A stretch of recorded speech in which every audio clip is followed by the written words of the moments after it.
My background is advertising and communication. I used to head an advertising agency in the private sector. So when I moved from private to join government, I was offered the position of communications and knowledge management officer. The time I joined is when I was introduced to experience capitalization, which was good at the time because I was growing my knowledge about knowledge management in an organization. The first training we attended was in Kigali in December 2016.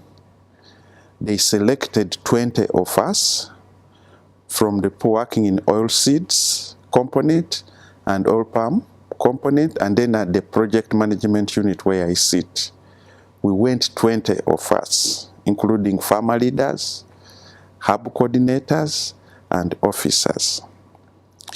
In these officers, we had M&E, we had credit and finance, we had farmer leaders, we had general managers, and private sector who we work with in implementing the project.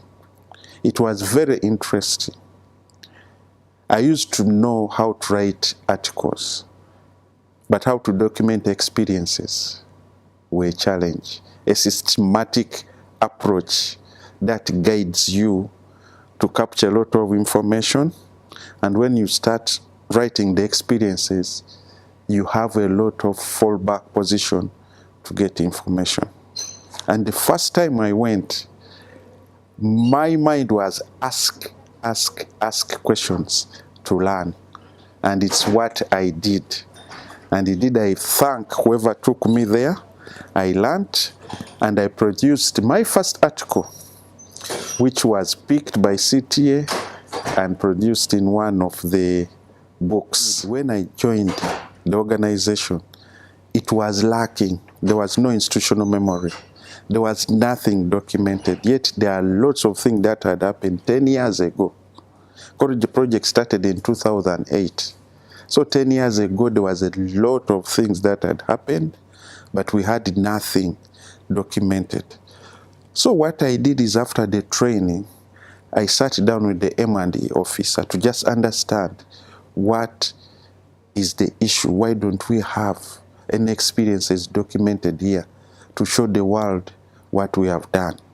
He told me he was interested so much. For him, his output is figures. We have reached this number of farmer groups. We have this demonstration garden set up, and these are the harvest figures. So I asked him, but so what? If we ask this farmer X, do we have a story of how he or she had that harvest? He said it's lacking. What we normally do is we ask the field officers to just write the names.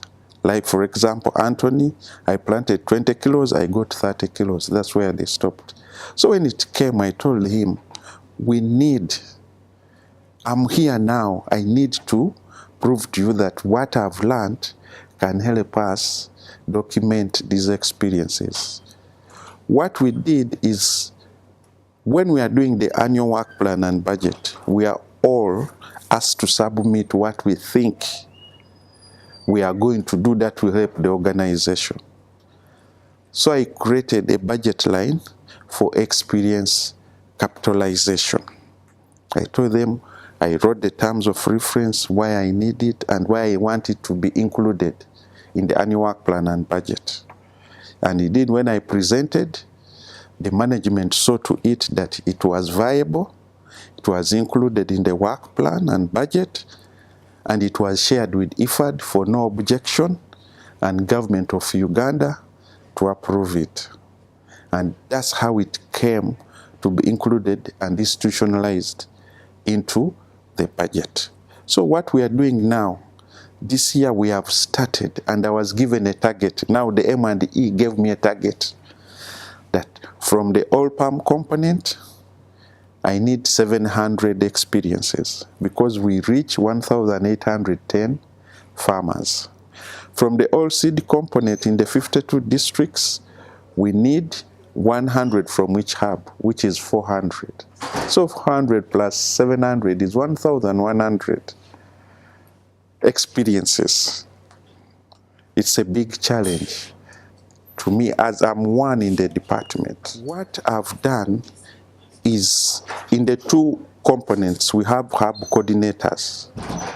So what I did, I trained the hub coordinators and some paid for service providers to help me collect the information. That's what I've done as first step. Two, we have students who are on holiday or who have finished university who come to do internship. I've also gone further to involve them into the basics of experience, how to document. So we are helping each other there. They go to the field with guidance. There's a form I've developed based on the forms we were trained on how to get the information. So they bring it back. I go through them. If there's anything missing, we call the people we are documenting from to fill in the gap. I've also gone ahead to get some writers from media houses, the newspapers, to help, once we have got this information, to try and write the experiences. Then on top of that, the organization hired the services of a professional photographer and a videographer. So in all these experiences we collect, we don't take pictures of all, we look for the good experiences is what we are capturing, to have the videography and pictography. At the end of it, we are going to have a book that we have said our story is what we are going to publish, which clearly shows if somebody gets it, he will understand the 10-year story, which I was not there, which I'm building. I've created the awareness of experience capitalization by setting up a community of practice. That community of practice is simple WhatsApp group that is for internal. Then we also have a WhatsApp group of communication officers of the Ministry of Agriculture, because the ministry has other projects.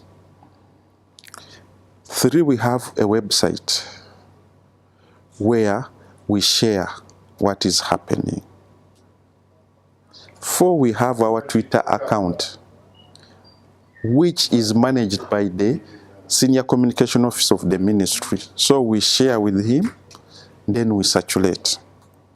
And then 5, I've asked them to be ready for a training in experience capitalization, because now I've got everything to train. I have a facilitator's book, I have the PowerPoints. We cannot fail to get some money to hire a hotel, a non-residential training, and we go through it.